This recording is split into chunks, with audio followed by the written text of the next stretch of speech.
اس میں اللہ کی بارگاہ میں جھکے اور اللہ جمعہ المبارک کی ہر گلی کروڑوں لوگوں کے گناہوں کو معاف فرما دے، کروڑوں لوگوں کے گناہ۔ ایک شخص تھا، اس کے گھر کی دیوار گر پڑی، اب اس کو ایک مزدور کی ضرورت تھی۔ اب اس واقعے کو شروع سے آخر تک توجہ میری طرف رکھ کے سنیں گے نا تو پھر سمجھ آئے گی۔ مزدور کی ضرورت پڑ گئی، مزدوروں کے اڈے پڑ گیا، مزدور بہت زیادہ بیٹھے ہوئے تھے، تو دیکھا کہ مزدوروں سے ہٹ کر ایک مزدور نوجوان علیحدہ بیٹھا ہوا ہے، اس کے ایک ہاتھ میں قرآن پاک تھا، زبان سے قرآن کی تلاوت کر رہا۔ وہ شخص کہتا ہے میں باقی مزدوروں کو چھوڑ کے اس نوجوان مزدور کے پاس گیا، میں نے کہا یار تو لگتا نہیں ہے مزدور، تیرے چہرے سے عبادت کا نور ٹپک رہا ہے، تیرا حلیہ نہیں بتا رہا کہ تو مزدور ہے، بہرحال مزدوروں کے اڈے پر بیٹھا مزدوری کرے گا؟ اس نے کہا صاحب میں ضرور مزدوری کروں گا اور مزدوری کرنے کے لیے آیا ہوں۔ فرمایا میری دیوار گر گئی ہے، گاڑا بنا کر دیوار کو کھڑا کرنا۔ تو اس مزدور نے کہا جاؤں گا ضرور، لیکن میری 3 شرطیں ہیں۔ کتنی شرطیں ہیں جی؟ بتائیں، مزدوروں کی شرطیں ہوتی ہیں کہ مالکوں کی شرطیں ہوتی ہیں؟ مالکوں کی شرطیں ہوتی ہیں جی، یہ شرط مانو گے تو فیکٹری میں کام کرو گے، نہیں مانو گے تو کام نہیں کرو گے۔ سرکاری محکمے والے بھی کہتے ہیں کہ ان چیزوں کو فالو کرو گے تو نوکری ملے گی، ورنہ نوکری کوئی نہیں ملے گی۔ مالکوں کی شرطیں ہوتی ہیں، مزدوروں کی شرطیں۔ وہ شخص کہنے لگا میں حیران ہو گیا، یہ مزدوروں کی شرطیں لگا رہا ہے۔ میں نے کہا کتنی شرطیں؟ کہنے لگا جی میری 3 شرطیں۔ کتنی شرطیں جی؟ 3 شرطیں۔ اگر تجھے منظور ہے تو میں تیرے ساتھ چلتا ہوں، ورنہ تو کسی اور کو لے جا۔ پوچھا کیا؟ فرمایا پہلی میری شرط یہ ہے کہ تو جتنی مزدوری مجھ سے طے کر لے گا نا، نہ اس سے زیادہ دے گا نہ اس سے کم دے گا، میں اتنی مزدوری تجھ سے لوں گا، زیادہ بھی نہیں لوں گا اور کم بھی نہیں لوں گا۔ فرمایا دوسری کہ تو میری طاقت سے زیادہ مجھ سے کام نہیں لے گا، جتنا میں کام کر سکا میں اتنا کام کروں گا، میری طاقت سے زیادہ ہو جائے گا میں تجھے بتا دوں گا۔ اور تیسرا اس مزدور نے کہا کہ جب اذان ہو جائے گی نا تو میں کام چھوڑ کے اللہ کی عبادت کرنے کے لیے مسجد میں چلا جاؤں گا، اور تو مجھے روکے گا نہیں نماز کے لیے۔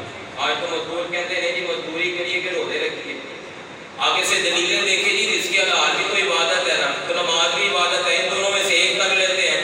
اور بھائی وہ مزدور تھے جو مزدوریاں بھی کرتے تھے، جب اذانیں ہوتی تھی تو وہ کام کاج چھوڑ کر سیدھا مسجدوں میں جایا کرتے تھے اور اللہ کی عبادت کیا کرتے تھے۔ آج تو گاہک آ جائیں 4 تو بندہ نماز ان کے لیے چھوڑ دیتا ہے اور بندہ یہ سمجھ لیتا ہے کہ یہ چلا گیا تو روزی کے دروازے بند ہو جائیں گے۔ اللہ فرماتا ہے میری بارگاہ میں جھکنے سے تو روزی کے دروازے کھلتے ہیں، اور اللہ فرماتا ہے روزی تو میں نے دینی تھی اور تو نے میرے بندے کی خاطر میری نماز کو چھوڑ دیا۔ ہو سکتا ہے اللہ تعالیٰ اس کی روزی کے دروازے بند کر دے، ہم گاہکوں کی وجہ سے نمازیں چھوڑ رہے ہیں، کام کاج کی وجہ سے نمازیں چھوڑے۔ رسول اللہ کا فرمان سنیے، اللہ کے محبوب نے فرمایا قیامت کے دن کچھ لوگ ایسے ہوں گے جو مریں گے تو ایمان کی حالت میں، لوگ کہیں گے کہ یہ مسلمان ہے، لیکن فرمایا قیامت کے دن اٹھیں گے فرعون کے ساتھ۔ عرض کی یا رسول اللہ وہ کون ہوں گے؟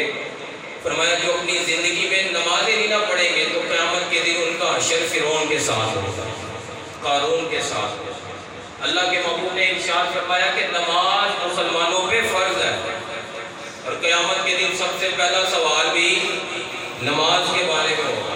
اور فرمایا جو نماز بھی نہ پڑھتا قبر کے اندر اسے عذاب ہونا شروع ہو جاتا ہے، بلکہ دنیا میں اسے عذاب ہوتا ہے، وہ دنیا سے ذلیل و رسوا ہو کے جاتا ہے، بھوکا اور پیاسا ہو کے جاتا ہے، اس کی کوئی عزت نہیں رہتی، پھر اس کی موت بھی بڑی سختی کے ساتھ ہوتی ہے۔ قبر میں جاتے ہی قبر اسے دباتی ہے، اس کی ہڈیاں پسلیاں توڑ توڑ کر ایک دوسرے میں پیوست کرتی ہے جو نماز نہیں پڑھتا۔ تو اس مزدور نے کہا بھائی جب اذان کا وقت ہوگا تو میں نماز پڑھنے کے لیے جاؤں۔ اس نے کہا بالکل ٹھیک ہے۔ مختصر عرض کرتا ہوں، شرطیں طے پا گئی، مزدور کو اپنے ساتھ لے گیا، کہا جی یہ کام ہے۔ وہ شخص کہتا ہے میں کام بتا کے اپنے کسی کام دوسرے پہ چلا گیا اور میں نے کہا یہ کام کرنا۔ وہ شخص کہتا ہے جو مالک تھا جب میں پلٹا واپس آیا تو کیا دیکھتا ہوں جتنا 2 مزدور کام کرتے ہیں نا اتنا اس نے 1 مزدور اکیلے نے کام کر لیا۔ ایمانداری تھی۔ آج کل کے مزدور کہتے ہیں جی تھوڑا آج کر لو تو تھوڑا کل واسطے چھاڑ دو، کل بھی دیہڑی بھی لگ جائے گی، لیکن ان کو اللہ کی ذات پہ بڑا بھروسہ تھا۔ 2 مزدوروں کا 1 بندے نے کام کیا، 1 بندے نے۔ وہ شخص زیادہ پیسے دینے لگا خوشی سے تو کہنے لگا نانا تیری میری شرط تھی میں زیادہ پیسے نہیں لوں گا۔ جتنے پیسے طے پائے تھے اتنے پیسے دیے، وہ اپنے واپس چلا گیا۔ یہ اپنے واپس چلا گیا. کچھ دنوں کے بعد پھر مزدور کی ضرورت پڑی, پھر مزدور کے اڈے پر گیا, مزدوروں سے پوچھا یہاں پر ایک نوجوان مزدوری کے لیے بیٹھتا وہ آج آیا نہیں ہے؟ توجہ فرمائیے گا. تو وہ مزدور کہنے لگے وہ ہفتے میں صرف ایک دن مزدوری کرتا ہے اور کہتا ہے مجھے 3 دینار مل جاتے ہیں, میرے پورے ہفتے کا گزارا ہو جاتا ہے. اس بندے نے پوچھا کہ وہ پورا ہفتہ کیا کرتا ہے؟ کہا جائے نماز بچھاتا ہے, قرآن پڑھتا ہے اور رب کی عبادت کرنا شروع کر دیتا ہے. پورا ہفتہ ایک دن کام کرتا ہے, پورا ہفتہ کس کی عبادت کرتا ہے جی؟ ہم سے ایک دن بھی عبادت نہیں ہوتی. حضرت جمعہ ہی بڑی مشکل پڑھنے ہیں.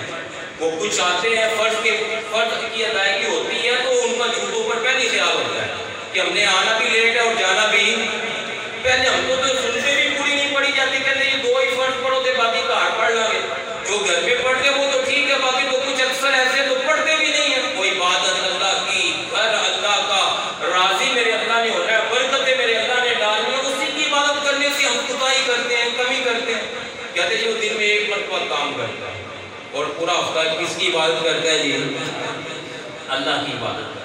وہ شخص کہتا ہے مجھے اس کا اتا پتہ تو بتاؤ, چلو اس سے ملاقات ہی کر لو. تو مزدوروں نے کہا جی فلاں جگہ پہ وہ رہتا ہے. وہ شخص کہتا ہے میں اس سے ملنے کے لیے کہا کہ وہ زمین پر لیٹا ہوا ہے, بخار کی شدت سے تڑپ رہا تھا. میں نے کہا بھائی تیرا یہاں کوئی رشتہ دار ہے؟ تو کہنے لگا کہ کوئی نہیں. دوست احباب ہے؟ کہنے لگا کہ کوئی نہیں. کوئی دوائی دینے والا, کوئی خیال رکھنے والا؟ کہنے لگا کہ کوئی بھی نہیں ہے. تو اس شخص نے کہا یار ایک کام نہیں کرتا, جتنے دن تو بیمار ہے مجھے خدمت کا موقع دے, میں تیری خدمت کرنا چاہتا ہوں. اس نے کہا میری ایک شرط ہے, پھر ساتھ جاؤں. پوچھا کیا؟ فرمایا نہ میں تجھ سے کھانا مانگوں گا اور نہ تو مجھے دے گا, اور نہ تو نے مجھ سے کوئی سوال کرنا, نہ میں نے کوئی جواب دینا ہے. اس نے کہا ٹھیک ہے. وہ اپنے گھر لے آئے. 3 دن گزر کے میرے عزیزوں, نہ اس نے کھانا مانگا, نہ کوئی سوال کیا, نہ کوئی فرمائش کی. 3 دن ہو گئے.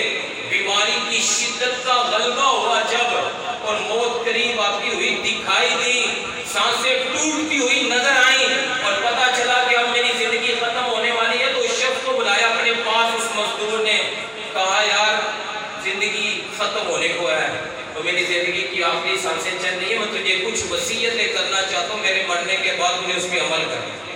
پوچھا ٹھیک ہے جی, وہ کون سی ہے؟ کہا جب میں مر جاؤں اور میری روح میرے جسم سے جدا ہو جائے تو میرے گلے پہ رسہ ڈال دیں اور مجھے گلیوں میں گھسیٹنا اور چوکوں پہ لے کے جانا اور لوگوں کو کہنا جو رب کا نام فرمان ہوتا ہے اس کی سزا یہی ہے. اس مزدور نے کہا کہ لوگوں کو کہنا چاہتے ہیں کہ یہ رب کا نام فرمان تھا. دوسری میری وصیت یہ ہے کہ مجھے انہی کپڑوں کے اندر دفن کر دیں. اور تیسری وصیت یہ میرے پاس قرآن بھی ہے اور ایک انگوٹھی بھی ہے. یہ وقت کا خلیفہ ہارون الرشید ہے نا, یہ امانت اسے جا کے پہنچانا, اسے جا کے کہنا ہوئے غفلت میں زندگی نہ گزار اور اللہ سے ڈر, تجھے موت آنی آنی.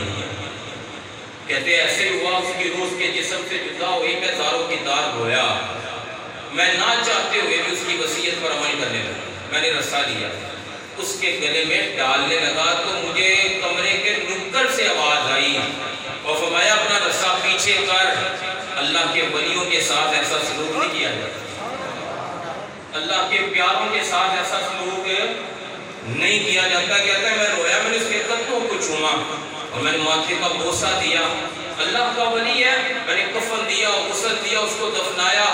میں نے قرآن پکڑا, انگوٹھی پکڑی, خلیفہ ہارون الرشید کے پاس گیا, دروازے پہ مجھے روک دیا گیا. میں نے خط اندر بھیجا تو خلیفہ نے مجھے پیغام بھیجا کہ میں اتنا بھی ظالم نہیں ہوں کہ خط کے ذریعے مجھ سے بات کی جائے. کہنے لگا حضور یہ آپ کی امانت قرآن اور انگوٹھی ہے. تو اس خلیفہ نے پوچھا یہ دی کس نے ہے؟ تو کہا کہ ایک مزدور ہے گارا بنانے والا. تو خلیفہ نے پوچھا کون تھا؟ کہنے لگا کہ ایک مزدور تھا گارا بنانے والا. خلیفہ نے تیسری مرتبہ پوچھا تو یہی جواب. تو خلیفہ ہارون الرشید وقت کا بادشاہ زارو کتاب رونے لگا اور یہ انگوٹھی اور قرآن کو پکڑ کے کہتا ہے بتاؤ کہ وہ مزدور ملے گا کہاں پہ؟ تو کہا اس کا تو انتقال ہو گیا, وہ تو مر گیا ہے, وہ تو قبر کے اندر چلا گیا. خلیفہ ہارون الرشید اتنا رویا کہ بے ہوش ہو کر زمین پر گرے. وہ شخص کہتا ہے میں حیران ہو گیا, ایک مزدور کے مرنے پر خلیفہ اتنا رو رہا ہے. تو کہتا ہے جب ہوش آئی تو خلیفہ نے کہا مجھے بتا سکتے اس کی قبر کہاں ہے؟ کہتا تھا بالکل. خلیفہ ہارون الرشید اس کی قبر پر گیا تو وہاں پر بھی زاروں کی تار روتا ہوا, آنسوؤں سے چھڑکاؤ کرتا قبر پہ. وہ شخص کہتا ہے میں نے خلیفہ سے پوچھ ہی لیا, وہ ایک عام بندہ اتنا